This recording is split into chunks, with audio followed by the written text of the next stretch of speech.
This is Brett with Indie Comics Dispatch and broadcasting from an undisclosed location deep within the Milky Way galaxy. This is broadcast from the Dispatch.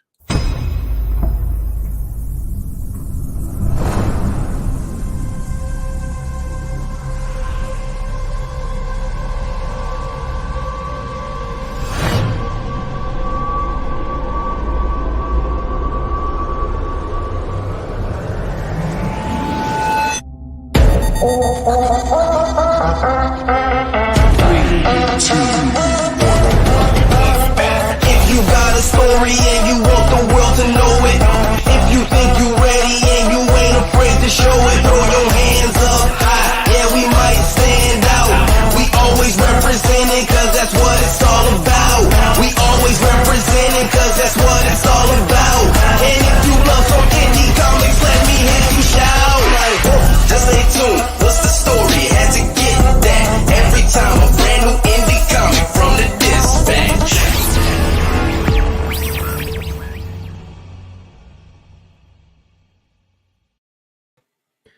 Good evening, everybody. Brian. Going on, folks? How's everybody doing? Oh, I'm good. If you're out there, comment, let us know how you're doing.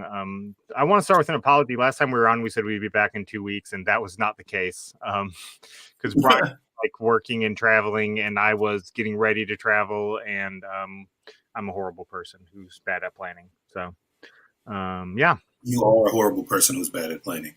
No, you know what? Actually, I think that, one, thank you guys for joining us again, considering. And then two, yeah, man, life just got really, really crazy and busy, but like in all the best ways for both of us. So yeah, thank you guys.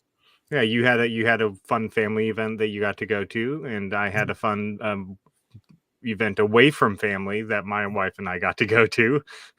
So it was good. Yeah. You know what? And I do want to say, hey, shouts out Michael and Laura. Laura is my new sister-in-law. She married my older brother, Michael, in Florida.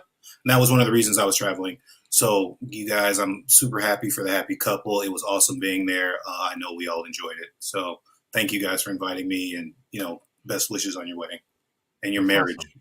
That's awesome. And I saw some pictures. It looked fun. Your family looks amazing. You're the coolest, obviously, but you know, I wanted to be the coolest. My uncle had on sunglasses though as the sun was going down, so he totally killed me as far as like cool goes for pictures. And I was like, damn it, sunglasses. Yeah, it was a really good time though. Honestly, my first time in Florida, so that was really yeah, my first time in Florida. And one thing I do love about the South, which I don't know if it's common, but oh my God, it's so green out there. Like it is very common. Georgia, the Atlanta area is in particular right now is very green. Yeah. Just that vibrant late spring, early summer green that happens. Yeah. It's a thing. Yeah. Now, I do want to correct it. Florida's not really the South. If you're from the South, Florida's not really the South. It's this other thing. It's the penis of America. Sorry, Floridians. I'm sorry if I made it seem like that. What I meant was, I've been to Atlanta, and I've been out there, and it was very green. And then Florida reminded me of that. Yeah. The green. Robert and I live in the same county, actually. That the South is not only green, it's also racist. So Robert is correct as usual. When I was in Atlanta, I was there for a work thing, and I was staying at a hotel. And being from California at 7:00 in the evening, I'm like, I'm gonna go for a run. And the very, very nice hostess at the hotel was like, oh no, the sun is going down. You don't go for runs. Like, we have a gym. And I was like, thank you, ma'am. Because I wouldn't have known that. I mean, that's true. I mean, even downtown. Downtown is very diverse. But it can go block to block. Still, it can be block to block. So probably a good idea. This is America. Also, want to say shout out to Robert Jeffrey, because he's going to be at is it Challenges, Robert? If you're still in the chat, I think he's going to be at Tony Cates Challenges Games and Comics this weekend for Free Comic Day. Yep. If I'm not mistaken. So, if you're in the Atlanta area, in the Decatur area specifically, check Robert out. Yeah, please do, man. He's coming out of his cave in order to do big Free Comics Day, which is big stuff, man. So, yeah. Speaking of comics, we as in not Indie Comics Dispatch, but as in Wingless Comics, you have something coming down the pipeline. Yeah, you know what? Most of the time, I'm always like really humble, like, yeah, we're gonna do a thing, and I'm trying to be all quiet. But honestly, I'm super stoked, man. One, thank you for everyone who was in on Nightfall, the Kickstarter for Nightfall. We ended that, and that was great and amazing. And I've said it a bunch of times, and it's been such a journey. I get to return now to Justice, which is going to be awesome. Justice #3. And this is of a 4-part story arc. So May either 17th or 18th, we're going to launch. I like launching around my birthday because I want to pull on your heartstrings so that you give me a birthday present, and that's contributing to the Justice campaign. So we'll be back then. It's action packed. It kind of, not kind of, it does things and it opens up the world in ways that I haven't really previously within Nightfall or Justice. It's an homage. The entire comic is an homage to Spawn #10, which I've said a bajillion times that I love the damn comic, and it really put me on this path of wanting to do comics. Also, Wizard #25, you know, that whole deal. So it's going to be such an awesome time, man. The comic itself is so dope. I can't wait. Rob just said in the comments that he's looking forward to the Justice launch. And Rob, I actually may be able to give you, not I may be able to, I'll shoot you the press copy for Justice #3 in the next couple of days, man. You tell me what you think. I'd really enjoy that. Robert, again, I keep talking about Robert. Robert Jeffrey is an amazing author. He's worked with DC. He's worked with 133 Art. He's worked with Concept Moon. He's worked with Subsume. The dude writes everything, is everywhere, and just an all-around really, really, really great guy. He's done some things for me in my personal life in terms of mentoring and assistance that I can't quantify. But, man, he's just such a great guy. And if you ever get a chance to read anything that he writes, please do. Please do. Phenomenal. I read some stuff for him, Phenomenal. and it was easiest and most fun editing job I've ever had in my life. Mm-hmm. Yeah, and he works for I Am Black Sci-Fi, also contributes to them as a writer. And so, yeah, Robert's just everywhere doing all sorts of cool stuff. So Justice 3 coming at us middle of May 17th, 18th, you said. So Yes. I'm, of course, looking forward to that. I was just looking through some of the art today of it, and man, I can't wait for other people to see this issue. It's going to be a really good issue. Excited. There's some characters there that, like, for me, I've been holding on to them for like 2 years, right? 3 years or whatever, because of how this process goes. But when they hit, it's going to be very, very fun, pretty awesome, empowering, you know, all those little different levels. So there's 1 or 2 characters that I'm personally the most excited for them to show their faces. So it's going to be great to have this issue out. It's so dope. Definitely. And you know what? Just kind of, it's May. When I said May 17th, 18th, I realized it's May.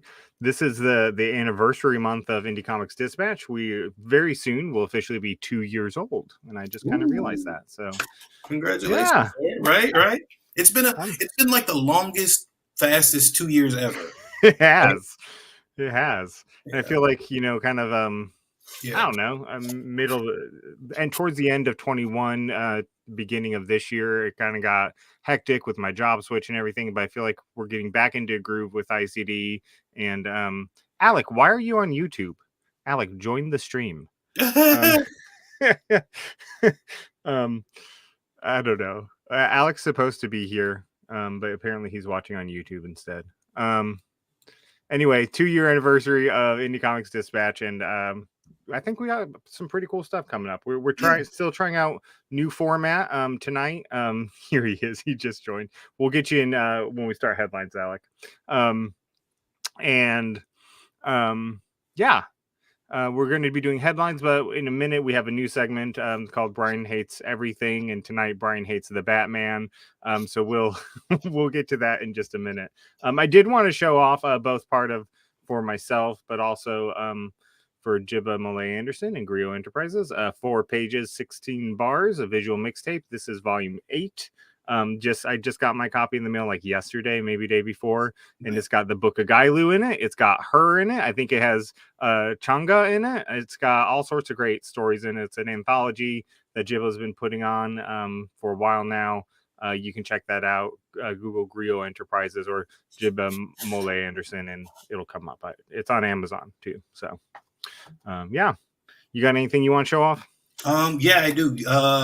Very awesome company that I'm always in support of. I just got Elsewhere 2 in from Unlikely Heroes Studios. They're a really, really great company. They're also on Kickstarter right now, They are working. Man, they've got a book a month. They are going crazy.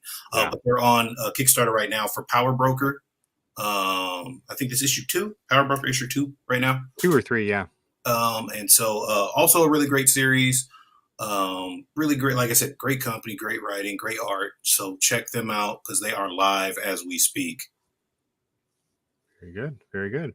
Well, I'm going to, before we turn it over to Brian, I am going to encourage everybody out there, if you're watching, to share the stream to your profile, to groups that you may be a part of, and help us reach more people by sharing the stream to more places.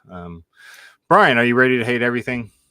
Just give me 1 second, and I apologize, but I'm actually sharing the link, right? That's fine. If you guys, we need to come up with like an intro of that, of you just like yelling at people or something, right? like a montage clip of you just like chewing people out. I would actually really love that. I don't want to be that guy. I'm a nice person. You really are. You really are, which is what makes the title of this funny.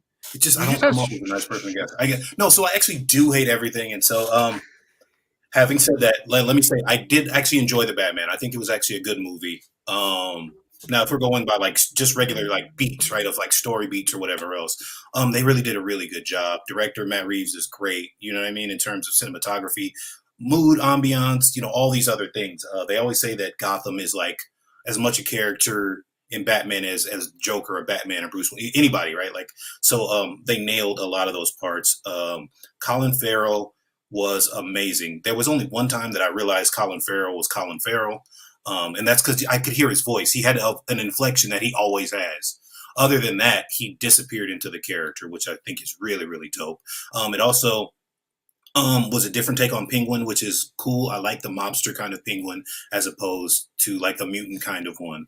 Even though I like that too, so don't get me wrong, but I just like that one better. Zoe Kravitz, she's beautiful. So, I mean, duh, right one, like you get points there. But then she also did a really good job portraying Catwoman in certain things that Catwoman goes through. And again, I'm trying to be as spoiler free as possible. I'm going to spoil some things, so I apologize, but I'm trying to be as spoiler free as I can. So let's say why Brian hates the Batman. And I'm going to say this specifically. I'm not sure if he's watching. But Jamil Lessie, I'm going to say this specifically to you. Concrete Comics, author of Absolver. Yes, Concrete Comics, Absolver, actually live now on Kickstarter. Batman solved 0 crimes. Like, even the crimes he thinks he solved, or like the detective work he thinks he did, was wrong. Like, one of the clues, again, spoiler, right? The guy is like, bring him into the light. And Batman thinks it's like this altruistic, analogous thing of like, oh, yeah, you bring him into the light and then justice will get him. No, the dude literally meant put him under a lamp so I could shoot him in the face. Like, you know what I mean? Like, so everything is like, oh, Batman solved crimes. Like, he literally solved no crime. Even the big piece where he figures some things out, that's not solving a crime. And the side, not sidekick really, right? But like the secondary cop, the bit player had to tell him like, oh man, that's for removing carpets. Batman, you don't know like what a regular tool is? Don't get me wrong, I didn't know what it was either. But I'm not Batman, damn it. Like, Batman is Batman. He should know these things, right? So it doesn't make sense. It's like, oh, he solved some crime. I said it in a TikTok, right? Like, if what Batman did, solving riddles, makes him Batman and makes him the greatest detective, then that also means that Bilbo Baggins is the greatest detective, right? Like, it means Bilbo Baggins is Batman, all right? And now, at this point, I want to see Bill Batman. I want to see that movie. Shouts out to my friend Ghana, because she gave me the name Bill Batman, and I'm going to use that in the future because I love it now. But again, man, he read some Laffy Taffy, packaging, solved a couple riddles that weren't really difficult, like, what does a dead liar do? Like, he still lies. Like, duh, that's not even. I suck at riddles, and I figured that one out. I also thought that the scene. Okay, so I love Batman running away from the police, especially if we're talking about a Batman year 1, where he's still like a rookie and still unrefined. I think that's dope. But it was stupid that he survived an explosion, right, where he got concussed or knocked unconscious. No authentic battle damage. No battle damage anywhere on his face, right? And then they take him to, like, the police precinct and lay him on a table. Like, where are the paramedics? Where's EMS? They were already there. Why nobody took off his mask? The dude is knocked out. They think he's dead. They're like, is he breathing? But nobody took off the mask. That makes 0 sense. It doesn't make sense. They set him up to, like, talk to Gordon so that he can get away. I get it. He's got to get away. He's Batman. But I thought, like, everybody gets on this whole like, oh, save Martha, right? And that was like some really, really bad, cheesy line in the movie, right? Mm-hmm. But then they're going to give a pass for like, this dude got blown up. No one removes his mask. No one sees if he's okay. And then they're like, we're going to arrest you. But before we arrest you, we're going to leave you in this room and all watch you from outside this room talk to one cop. Like, it just makes no sense. It did. I mean, good. Again, I did like the movie. I thought it was excellent. But there were some parts that were really, really stupid about it. And we always give like stupid a second chance when we want to like something a lot. I also do have a problem with the implication. And this, he was brutal with everyone in terms of fighting. Like that's part of the point, right? He's like unrefined. He hasn't figured all the things out. But man, I did cringe a little bit at the very beginning, and I know that they were gonna accost somebody who was innocent, but he's fighting that gang and he beats up that first dude. He punched him way too many times, bro. Like I was like, at 3, you were done. He hit him with like 7. Like a little excessive to me. So I was like, it was things like that. And so this goes into a socio-political thing, and I'm not trying to get deep, but at the same time, we see that happen to Black and people of color characters all the time, where they kind of get overbeaten. And I know that's a stupid phrase to say, like, who gets overbeaten, but it's a thing visually of like, the other guys that he beat up, it made sense. Dude swung a bat at him, so he punched the bat back and like hit the guy in the face, right? Like, so it makes sense. But again, like this is like a street gang dude that you can obviously beat up because you're beating up these dudes that have been in crime for 30 years, and you beat up, you know what I mean? Like you brutalized the street guy. So that made me a little uncomfortable. I didn't like that all that much. Also, and probably lastly, I hope this ends the debate on like Batman killing. Did he go out and like literally murk anybody? No. But how many people died in the car chase scene? Like he's hitting people full across the face with guns. You telling me he didn't break any skulls doing that? Like he's hitting people full out in the skull with bats, metal bats. Like, come on, people die from that all the time. So stop with like, Batman, does he kill anybody? It also looked kind of ridiculous when they were shooting him with shotguns and like high powered rifles, and all he's doing is kung fu kicking him, right? Like it didn't. I was like, what? No, man, turn the gun around. Like, throw it. You're rooting for him to, at that point, to be more brutal, right? Because it's lethal force against him. So when they do that thing where it's like, oh, no, he didn't kill anybody. Look, Captain America killed people. Iron Man killed people because lethal force is being used. It is what it is. It's not a bad thing. It makes sense. In the comics, it's cool because you can make them do a bunch of stuff, or even in the cartoons. In real life, it doesn't make sense. So Brian hates the Batman, not because he hates the Batman, because it was actually a good movie. But there are a few things that we've definitely like glossed over in order to continue to be like, oh man, this movie is super cool. Oh, also, people suck at being Bruce Wayne, right? Like, and I forgot. So see, this is why we started, man, because at the point, he actually does like the stepfather line, like, you're not my dad. Like that was the lamest shit ever, right? Like, and I guess I get it if he was like 16, but he's supposed to be the dude being the Batman now, and so like you're going off on Alfred, like, you're not my dad, you can't tell me stuff. I was like, that doesn't make any sense. So I thought his Batman was good, but all his Batman has to do is be moody and look in the camera or look the other way or not really say much. So I think that they pulled that part of it off. I'm still looking for a good Bruce Wayne, right? Like, and that's probably the hardest part. And I think that honestly, Ben Affleck playing an aging Bruce Wayne, I thought he was excellent at it. Yeah. I also think that we compare these movies, and it's kind of unfair because we compare Ben Affleck's Bruce Wayne when he was a companion in 2 movies. He didn't have his own Batman movie to really compare like a Batman movie versus a Batman movie. He had Batman versus Superman, which is not necessarily a Batman movie. He had Justice League, which is his whole own set of issues.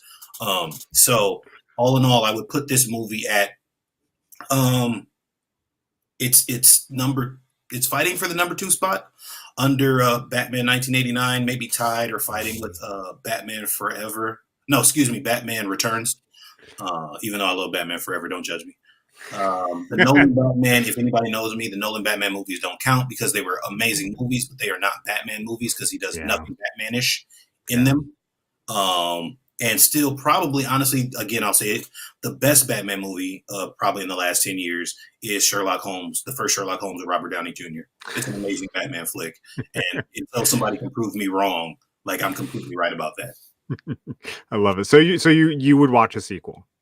Oh yeah, I'm definitely gonna go check it out. I mean, they greenlit the sequel. They said everybody's Yeah. coming back, so I'm definitely gonna be there for it. I do look. They could have definitely cut down like 30 minutes of that movie if people just walked. Like Mm-hmm. if they walked at like a regular normal human pace, right? Like it was like a lot of very slow walking and like let me look over into the corner mysteriously. Like we didn't need that. That's 30 minutes we could have cut out and it would have been a little bit snappier. That's hilarious. Matt Reeves is a fan of the show, so I'm sure he's picking up your tips right now. Right. Hey, all right, Matt, script doctor. Well, you ready to switch to headlines? Yeah. What do we got? So first, we got a couple people to introduce. I'm gonna run our little headlines bumper while I add them to the show.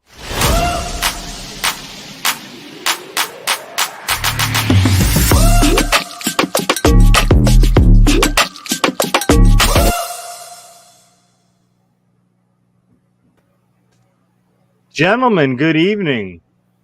What's happening, guys? What's going on, guys? Glad to have you on. So we some regular contributors, and Alec and Jason are both contributors to Indie Comics Dispatch, and regular contributors to broadcast from the Dispatch as well. Alec is first in the document, so I will introduce Alec, and then Brian, you want to take Jason? Yeah. All right. Alec is writer and creator of the Gyro Universe, an epic sci-fi fantasy series built on an existential adventure that provides all the necessary perspectives in the alien apocalypse. He's also a contributor to ICD, like I just said. Alec, welcome back to the show. Thanks for having me. Yeah, Brian, I think you nailed almost every one of my critiques about the Batman, by the way. I think you nailed it. Like, even the good things. The only thing I'll say is this Batman had the best like hand-to-hand combat out of all the Batmans. But dude, because think about all the Batmans. Like, even like I know you don't count freaking the Nolan ones, but like Christian Bale's arms are like up here when he's fighting. I 100% agree with you there. Like, what are you doing on there? Look, man, he screamed when Bane punched him too many times, right? Like he was, like that's horrible fighting, right? Like, I mean, that would hurt. I'll give you that. But come on, man, the warehouse scene is the best live action Batman we've seen, man. Batman versus Superman. That warehouse scene is, it's the one for me, dude. I'm sorry. Yeah. So next week is Brian Hates Alec. So just right. I'm down to go about these movie rankings because we're clearly on totally different paths. Yeah. So I get to do some like cool actual work now, right? Yeah. So Jason Alexander is a horror writer out of Auburn, Maine, and creator of Ransom Notes, Arrested Development, available on Etsy. And I'm going to drop that link. Yeah, let's get him the link. It's live, y'all. It has nothing to do with the Infinity Gauntlet, but this cover meant a lot to the story. So I had to do something with it because it's just iconic. You know, it's what I would want to pay homage to with my first comic is just something epic, you know. So it's some stories about my upbringing. Very raw. I don't want it to feel super raw, but I don't know. I hope y'all get to check it out. It's got a little bit of everything in it. It's not like it's got comic stories. It's got some poetry, and I even put a few prose stories in it as well. So I'm pretty happy with it. It came out pretty awesome. That's awesome. Very cool. Well, you guys ready to break down some headlines this evening? Let's do it. I'm ready. All right. Let me share my screen. So first up, Free Comic Book Day is this Saturday. First of all, you guys partaking in Free Comic Book Day? You guys got something going on? You guys going to be somewhere or just at home soaking up the digital goodness that will also happen that day?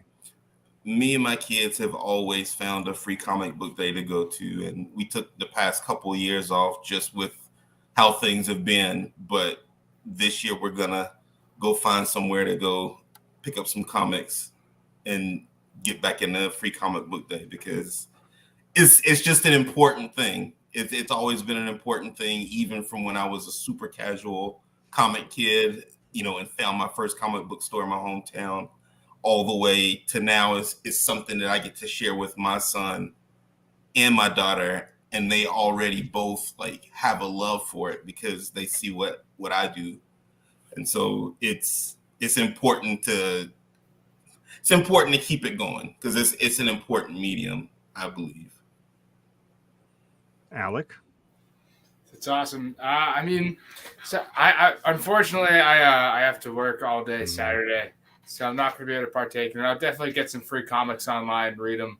I try to go to Rochester, New Hampshire, Jetpack Comics. It's the mega store, and they have a whole thing downtown Rochester that gets the whole community involved. And if I had a place to be, it would be there. Sometimes they have a lot of some of the people who did like the early Turtles covers there because that store helped the TMNT boys get going back in the day.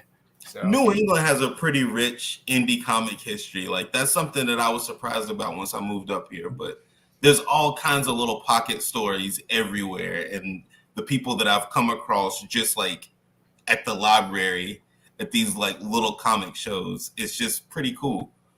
Yeah.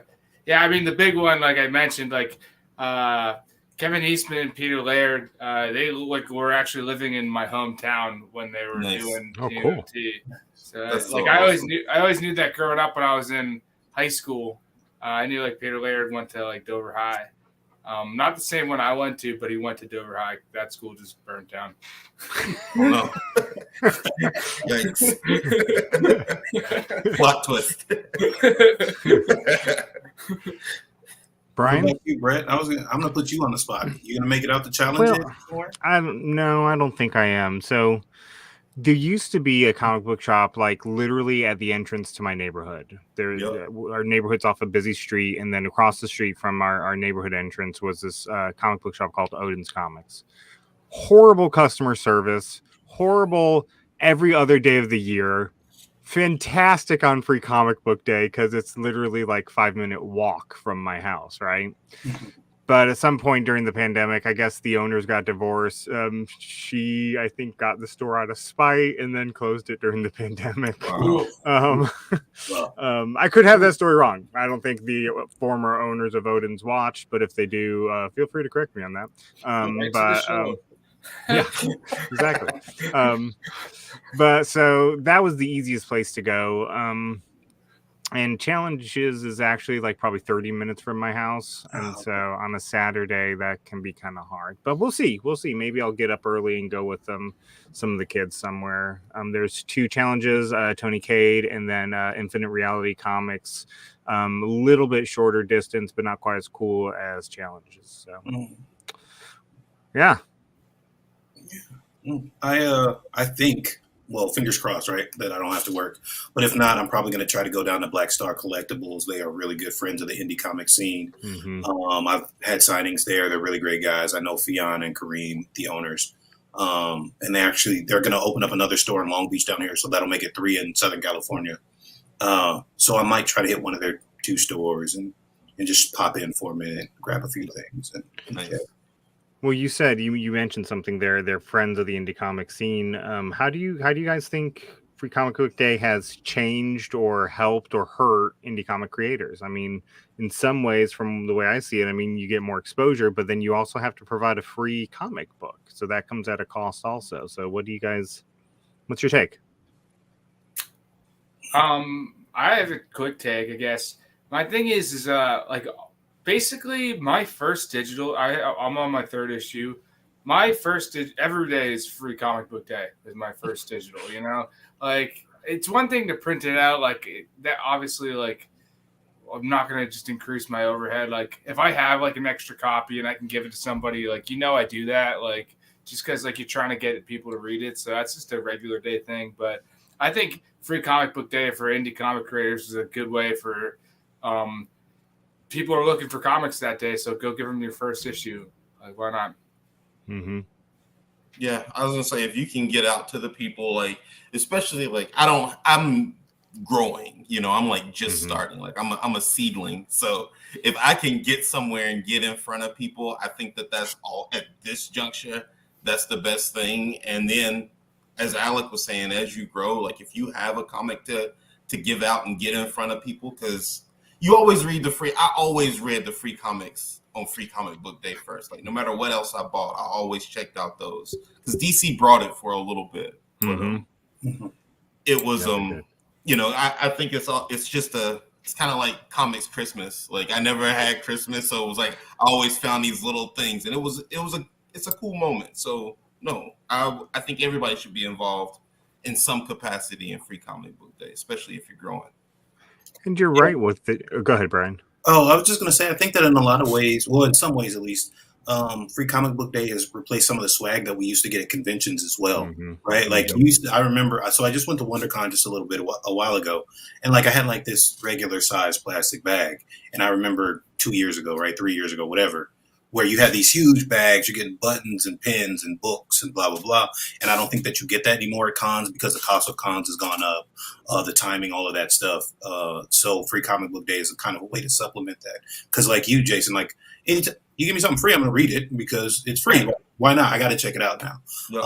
So I think that kind of exposure has lent itself to not being just at a con, like that you may or may not be able to afford. Maybe you can afford printing, but you can't afford a con, or vice versa. So I think it's good, man. And it's also good to get out there, and the other part of Free Comic Book Day is meeting fans and people who just like comics but don't know where to start, especially kids.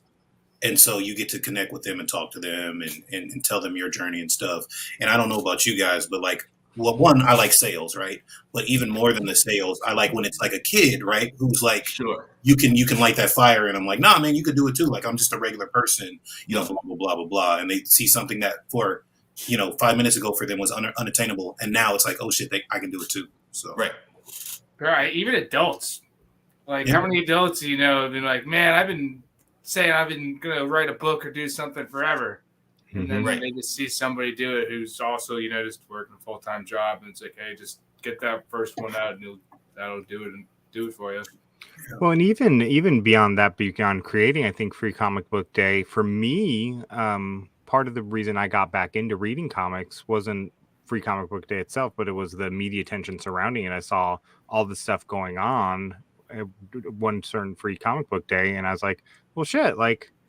I saw the ads from a store, Infinite Realities. I wasn't that far from where I used to work, and I was like, I need to check this stuff out. So a couple of weeks after Free Comic Book Day, I went into the comic book store for the first time in probably like 20 years. It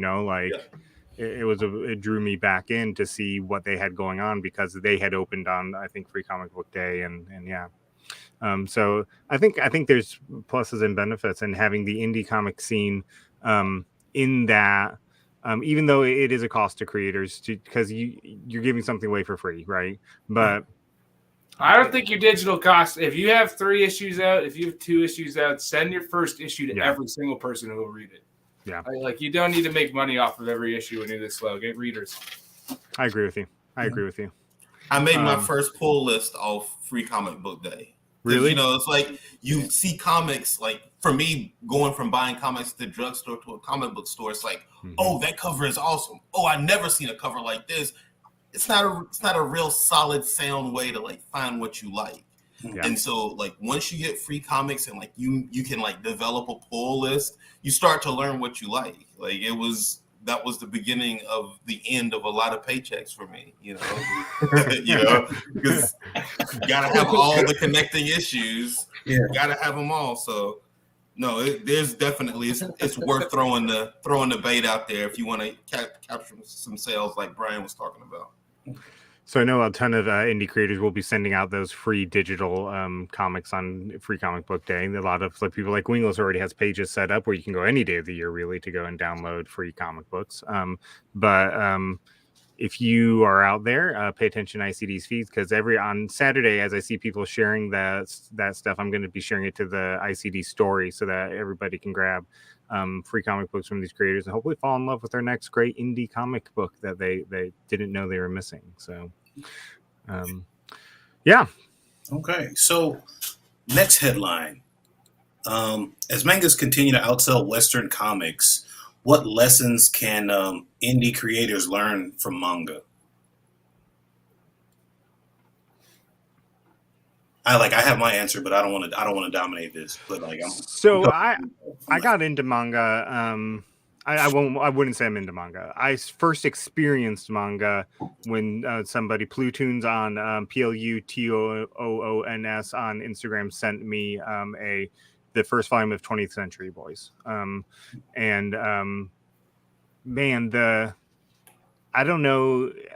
I think we've gotten so episodic in Western culture that when Brian Michael Bendis was writing for Superman, like there'd be like I swear like sometimes like 4 lines of dialogue and the story would advance like this much. But in manga and what I've read since then, like the story advances, but they're in it for the long play. Like it's in there, and there's a depth of storytelling that I feel we don't have much of in a lot of at least the mainstream Big Two comics. I feel like some of that comes from how we do the mainstream Big Two comics, or you know what I mean, like the companies. So I love X-Men, and X-Men. If you're following X-Men Blue, right when it came out, so this is years ago, right? X-Men, you're following the X-Men Blue team. You have all the stories of the Blue team, and then it made sense. Okay, you got Uncanny that's doing all the Gold team because they had like this robust roster. It makes sense, but when you have 7 Batman titles, 12 Superman titles, and they're like One Piece has been around. It's the longest running thing in the history of things at this point, right? Mm-hmm. It's like one story about one crew, and it's just from beginning to end. There's not like One Piece Light, you know what I mean? One Piece number 2, you know what I mean? One Piece EX, and no soft reboots, no hard reboots. I mean, like, damn. Yeah, that's part of when Superman broke the death barrier in comics. I don't think that we considered the implications of that, right? Because then you bring back not Wally West. What's the guy's name? What's the other one? Barry Allen. Barry Allen, right? Like, which is a huge blow because he was like dead, but like not dead. And so you do have that, and I think that the strength of indie comics, right, is that most indie comics are not doing 2 titles about their same character.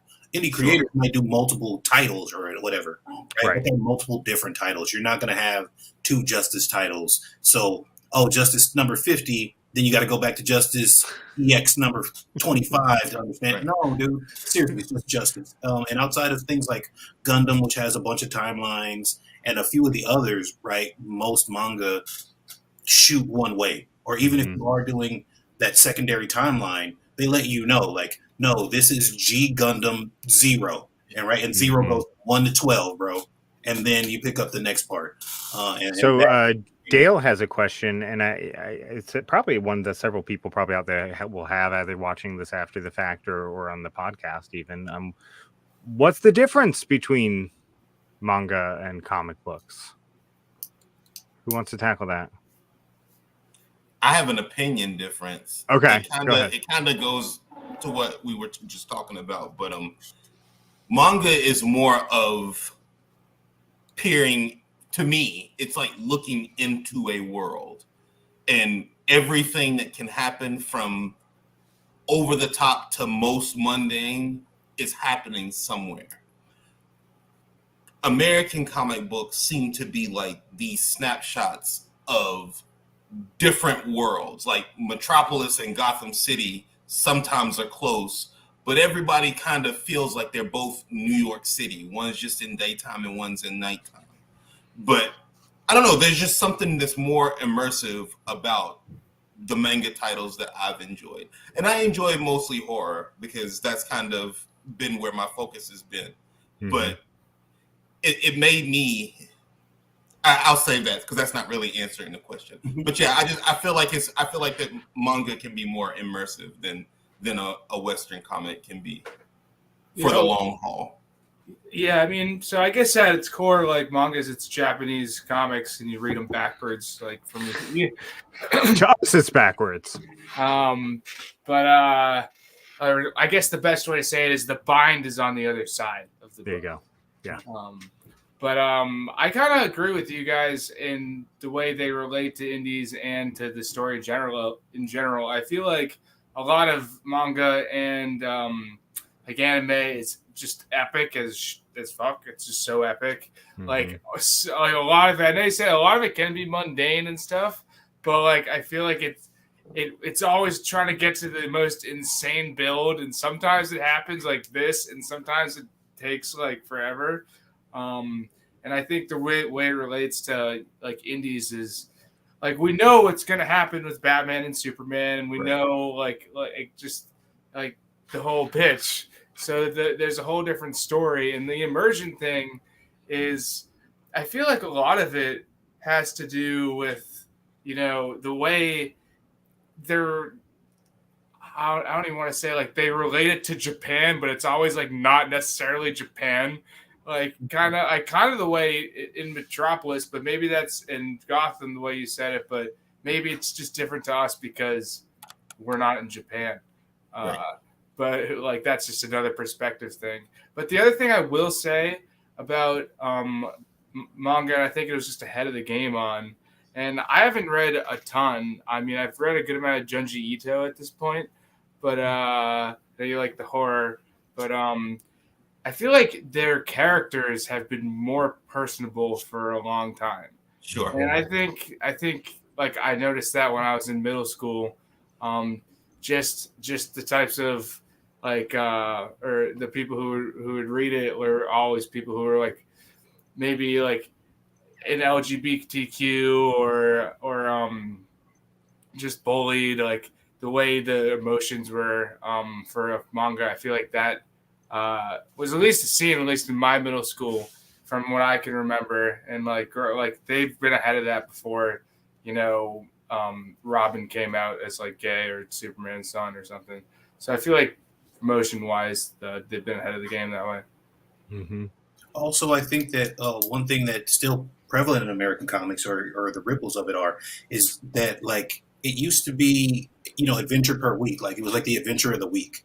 Like Superman didn't start out to be this epic where you watch him for 20 years, right? So like if you compare something like, you compare Judge Dredd, let's say, to a manga, they're going to be super similar in terms of like they plan that for the long haul, and he's going to grow in real time and all these other things. Also, there's like, you get to have that focus, and manga, most manga series are unbound by like, they don't have to worry about Metropolis and Gotham. Oh, Batman might be there. This, you know what I mean? Like it's not like a huge shared universe. They get to tell, like there's no Robotech One Piece crossover, right? Like they don't have to. Oh, Rick Hunter's going to come into Veritech, but like in Marvel, you may have that, right? We went to New York, so now we may have to meet Captain America and all these other overlapping stories that create a quote unquote cohesive universe. They get to, like you said, it is more personal because they get to work on their universe and build up their universe for whatever their story is, and then move forward, as opposed to being like hindered or detracted or whatever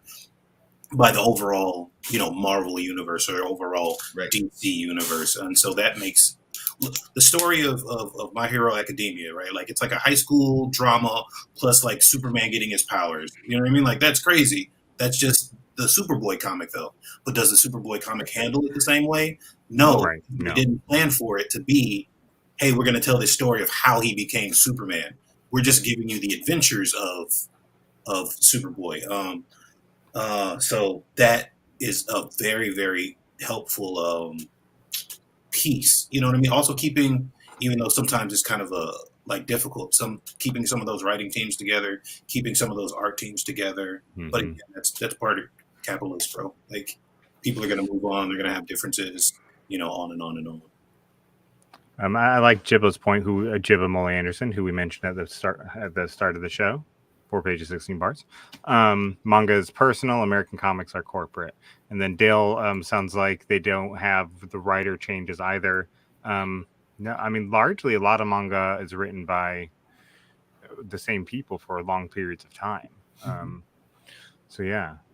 Definitely not as frequent. It's not like you're gonna get a 12-issue run. But I will say, especially when we talk about like Milestone Comics now, how they're doing their comics in seasons, right? Even though it's maybe only 4 or 5 issues or whatever, but like season 1, season 2. I feel like a lot of comic artists, and like I said, with indies, you're seeing a lot of the same people concentrate on the same idea, which is actually great. And I think that puts indie ahead of the storytelling curve.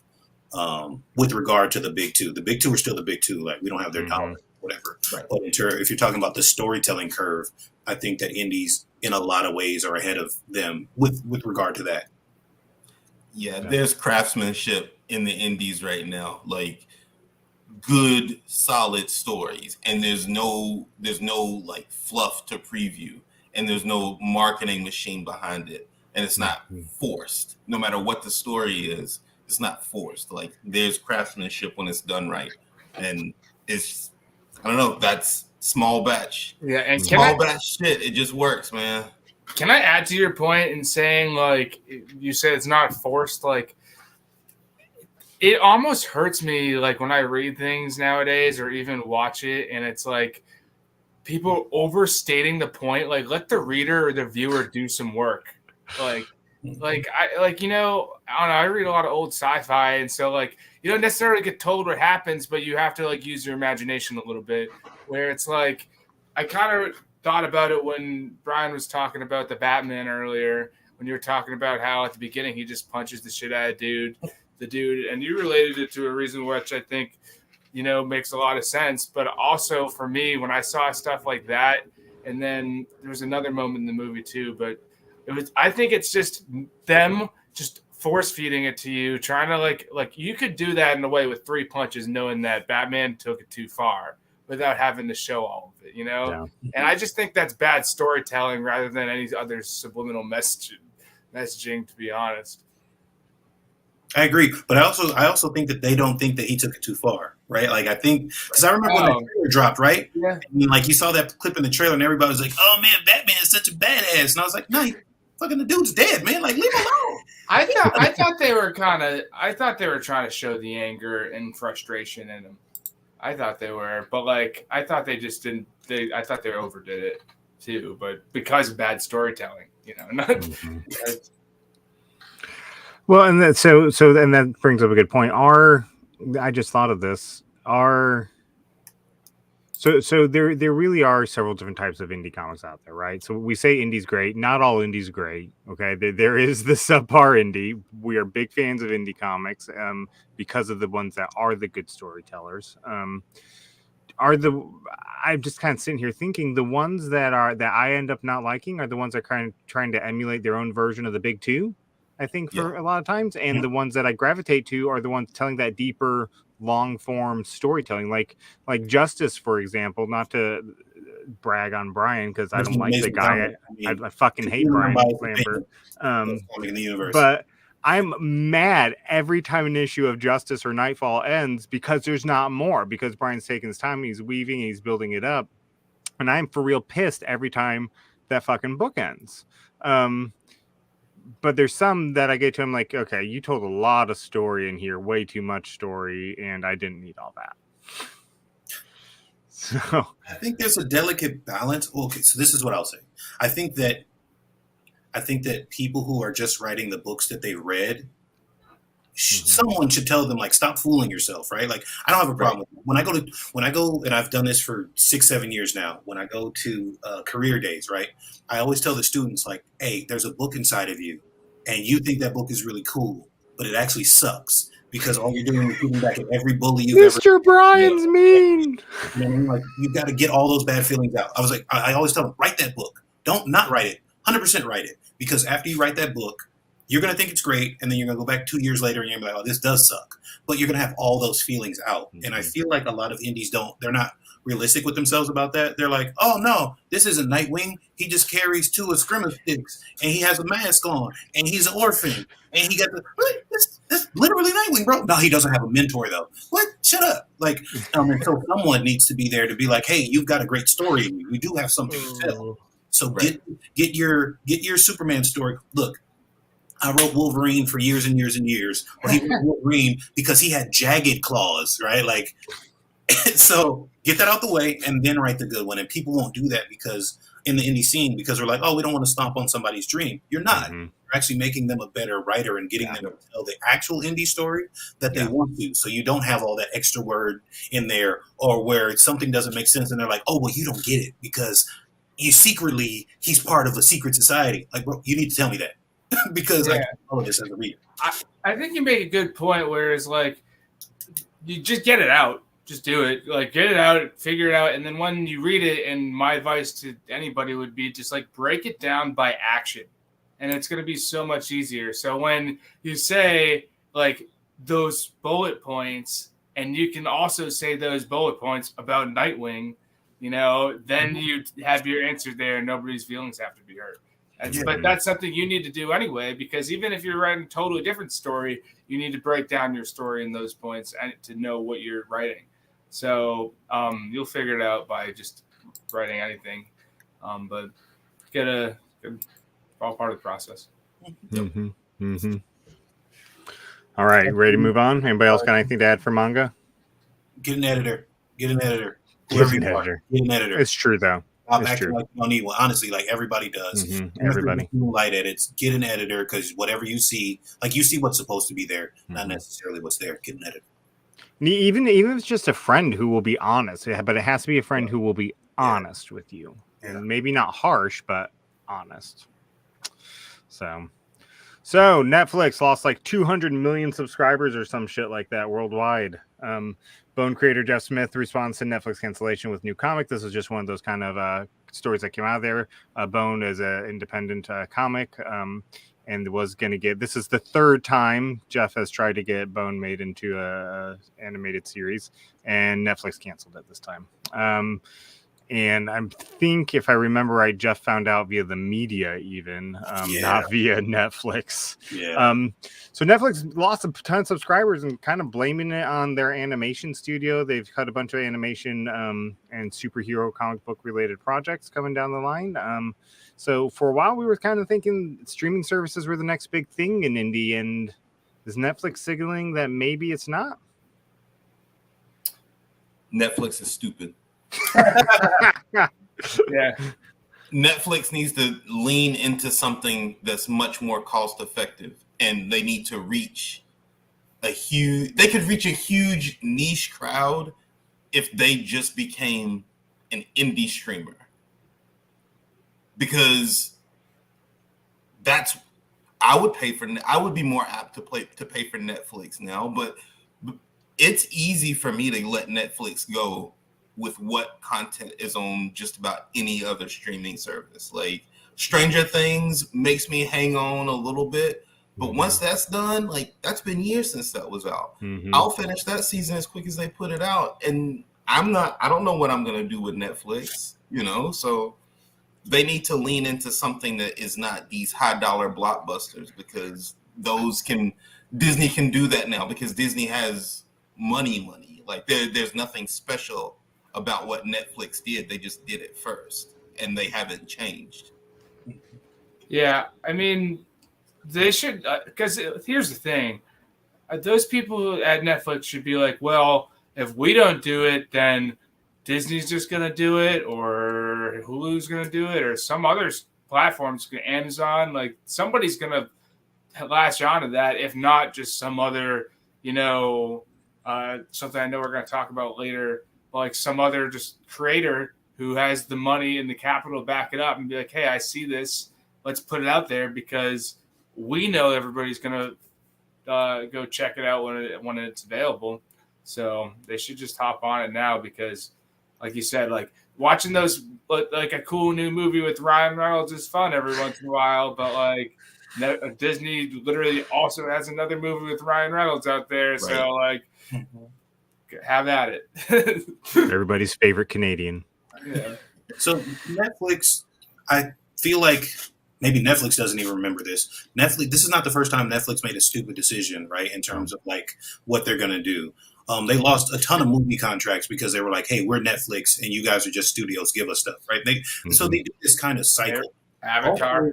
Yeah, right. And while I like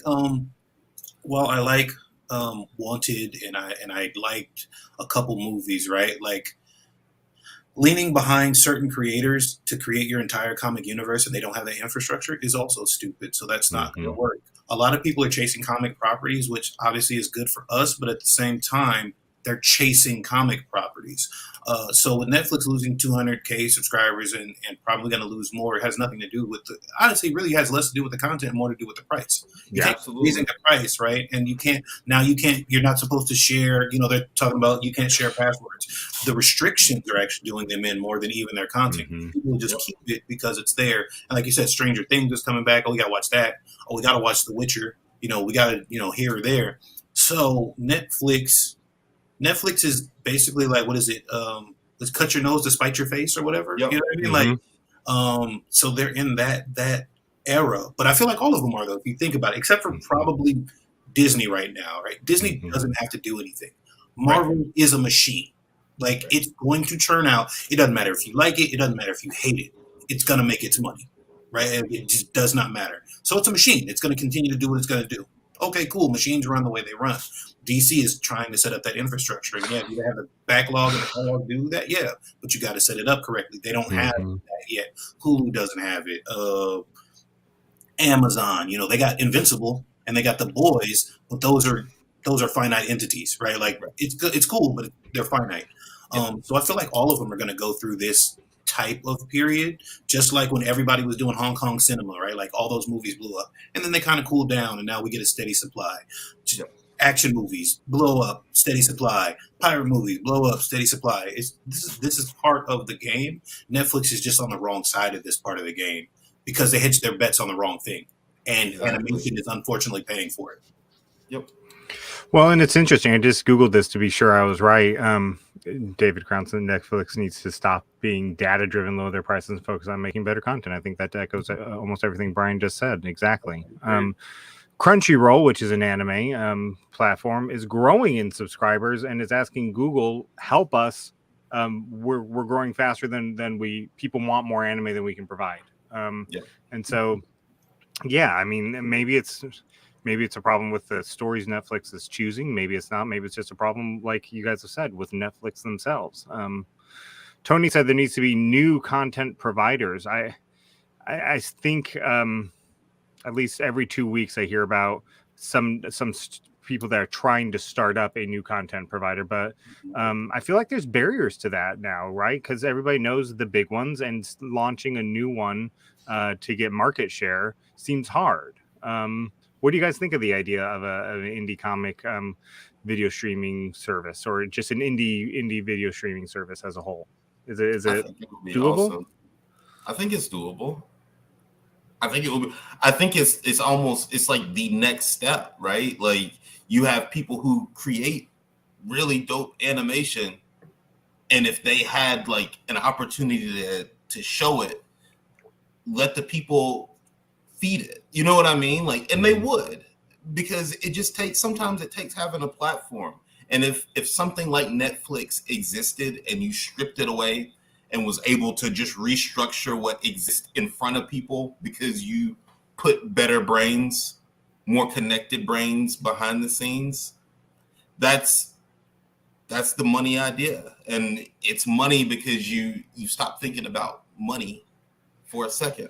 Yeah, but that's the thing. Who can do that? Anybody with that position is going to be like, well, I don't see the money in this, so why are we going to do it? You know? And, like, if it were to happen, my quick thoughts would be, well, you need a big title, like, to start it with. You need something to start, like, that's not necessarily indie right now that you can start that with, or nobody's going to pay for it. Like, because it's just something else that somebody like, well, I'm already paying for Amazon Prime and Netflix and Disney Plus and, you know, whatever other subscriptions you have on top of it. So it's going to be hard to market that. You might be able to do it if you get people to put their content on there for free, but then that's it. You know, you'll get free content before you can build it up. Crunchyroll works because all those anime shows were already kind of a thing before Crunchyroll started. They just put them all in a little package.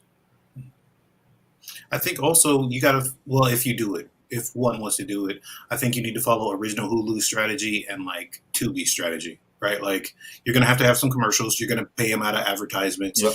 And like your licensed shows are going to be the big ones, right? Like, and show licensing after it goes into syndication is not really all that difficult to obtain. So you're gonna have to be on the wings of something else. I think if tomorrow somebody was like, "Hey, Brian, I'm gonna launch with you and Jason and Alec and Brett, and we're gonna launch a streaming platform. It's gonna be only our stuff." Like, one, I would ask them how much they're paying me, because I would just take that money and probably run. Like, they can have it, they can have the content, right? But where's it gonna go? No, when we talk about indies, because we're in the indie scene, like, we love it. But at the same time, like, it's an indie scene for a reason, because no one knows That makes sense. what it I is. got you. Like Alex said, you've got to have like a title, or if you don't have a title, you've got to have. Oh man, we're putting on all the old school '80s cartoons. Like I said, look at Tubi. Tubi, some sort of draw that people already have. And now Tubi is Tubi. If you're looking for a movie, right? Like, and you're like, I can't find it anywhere else. You jump on Tubi. Yeah, it's gonna have some commercials in it, but at least you get to watch the movie you wanted to watch. Right. So it would have to be the same if you're talking about indie specific properties. Also, I think that in the indie scene, we forget, even though we're making comics and it takes us X amount of time, like, we forget that it takes time to put a show together. And like, we're like, oh, it's going to be high quality. Bro, CW throws tons of money at their shows and it still looks like crap sometimes. Right? Sometimes. It's going to look like the Batman. No, bro, it's not. It's not. Like, stop. We need to be a little bit more realistic. Well, and also, like, go ahead, A Alex. level of honesty. Yeah, I was just gonna make fun of CW. It's okay. You can go. Well, I was just going to mention too that, like, I mean, streaming shows have fewer episodes. My kids and I were just having this discussion how today's seasons are far shorter episode counts than 90s and prior to that, right? But when it takes indies a year to put out 1 or 2 issues, do indie comics really have the content to support a streaming platform when people want at least probably 8 to 10 episodes of a series a year? I think once you have the money, you do, right? Because some of that is production budget. Mm-hmm. And movies, TV shows, whatever, they got first unit, they got second unit, they got third unit, right? Like, you've got multiple units filming or doing whatever at multiple times. So if you apply that principle to indie comics, I don't know about the rest of you guys, right? But like, if I had the money, they're like, hey, we're going to give you the money and you could put out 6 to 8 issues, the budget for 6 to 8 issues per year. 100%, I'm having 3 or 4 teams. Like, we're getting done. So, Right? You know what I mean? But again, that's the part that takes time, right? Like, you have to plan not to be out in 2022, but to be out in 2024 with, now we got 10 issues of Justice. Yeah. We had the first 3, and now we got the next 7, and and on and on and on for everybody. But that's a leap of faith for whoever's financing it. No, it's literally it. It's like, if I had the budget, I have 10 issues completely written and scripted out.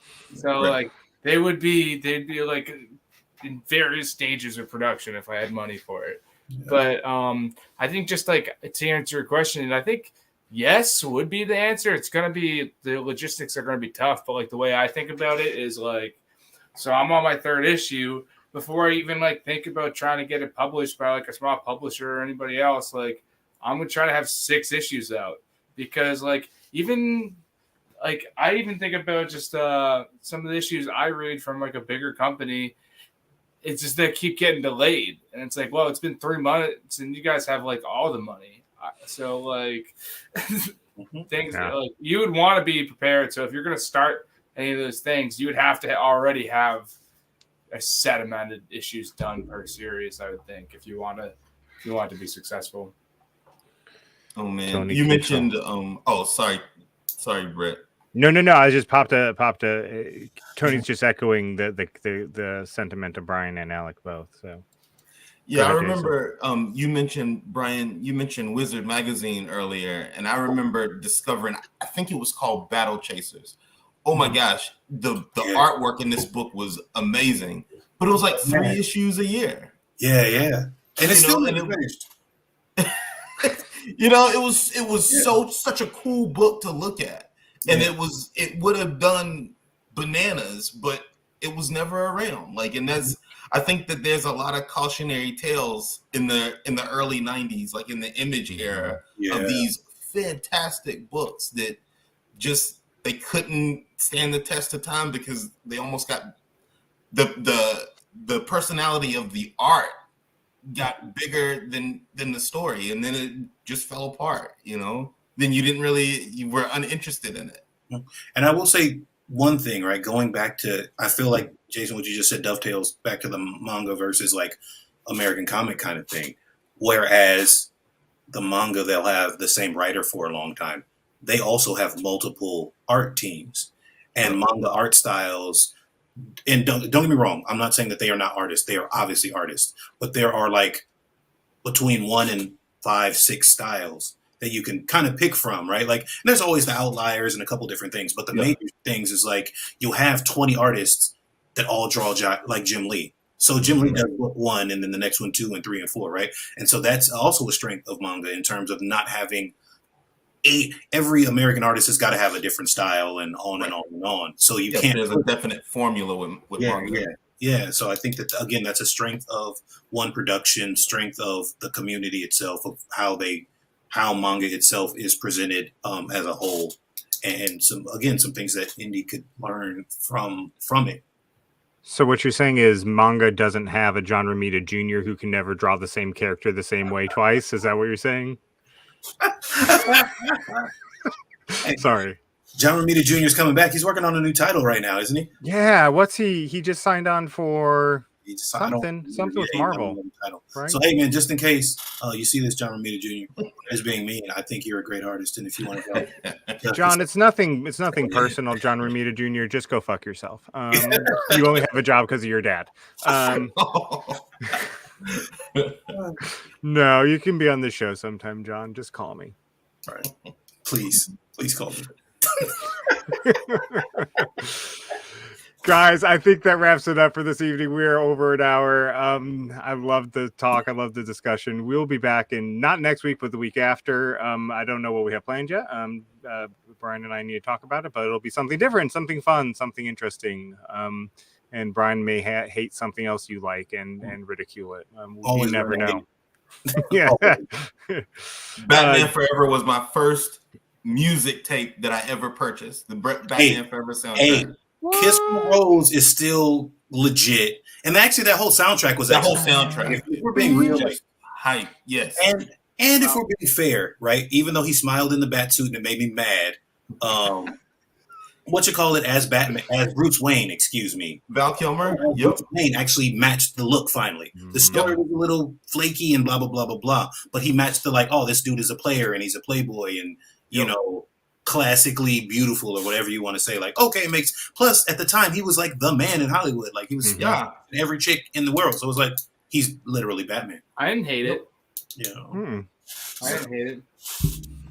And of course, Dale in the chat brings up bat nipples. Val Kilmer did have bat nipples before George Clooney did. So why do I only remember George Clooney's bat nipple? Because before he even said that, I was thinking bat nipples. Because I think everybody in the George Clooney one had bat nipples. Robin did, Batgirl did, like everybody. The bat nipples were everywhere. Everybody gets a bat nipple. You get a bat nipple. You get a bat nipple. At least they were consistent, I guess. Because you hate when artists do things only once and they don't follow through. So it's like John Romita Jr. Imagine if you got beat up by Batman and you almost didn't see him, but you're like, no, I'm sure it was Batman because I saw his nipples. You know, the last thing I saw his nipples. I feel like if you see a bat nipple and you don't pinch it, even if you're at the expense of getting beat up, right? I feel like you win the fight if he's punching you, he's going Robert Pattinson on you, and you're like, yeah, win. Honestly, I would 1,000% be way more uncomfortable. No matter what, it's I would just be, oh, dude, my shirt or something. Come on. Oh man. Dale, I thought Arnold as Freeze was actually pretty legit. To be honest with you, he dropped in. He said, "What about Arnold as Freeze?" Actually, again, written horribly, but the makeup was on point. I thought makeup was good. He had the look for the most part down, right? No, because here's the thing, and to go about the Batman thing real quick, I think your rankings are way off. But here's, and it's not your fault. I'm not getting. He's gonna be like, no, I'm not done. It's because Batman should never be a live action movie. It should just be a cartoon. I 100% agree with you. Batman the Animated Series, everything about that is absolutely perfect. That's all fair. Agreed. And no real person could actually be Batman well anyway. I agree. So I never bring up Mask of the Phantasm, which is actually my top all-time favorite Batman movie, because people are not like ready for that conversation. They're like, "Oh, it doesn't count because it's not." I'm like, "Bro, did you watch the movie though?" So like, I always just ignore that, and I keep that in my Batman happy place, because if somebody argues with me about it, I'm gonna get actually mad. Like, you know what I mean? Oh, Jason, Alec, thank you for being here tonight. Alec, feel free to disagree with Brian anytime you want. Jason, you're my favorite yellow beanie wearing person. Thank you. You're welcome. We'll have you both back on real soon. Everybody out there watching, we will catch you in not next week, but the week after. Stay tuned. We will share with you what we're doing on that night. Everybody out there, go to indiecomicsdispatch.com if you haven't lately. Tons of new stuff there. I post at least 3 to 5 stories or reviews a day from our team. We have a team. I counted it today, and if everybody contributed throughout the year, you know, we everybody that has contributed throughout the year, we have a team of like 20 people, and it's amazing. We get reviews up, we get news up, and it's a really cool site. We get you know, I just got the thing this month was 3.5K, 3,500 unique visitors to the site in the past month in April. And so if you want your stuff seen by lots of people, send it to us and go there and read the news and get involved in the indie comic community. So with that, we'll see you guys next week. See you.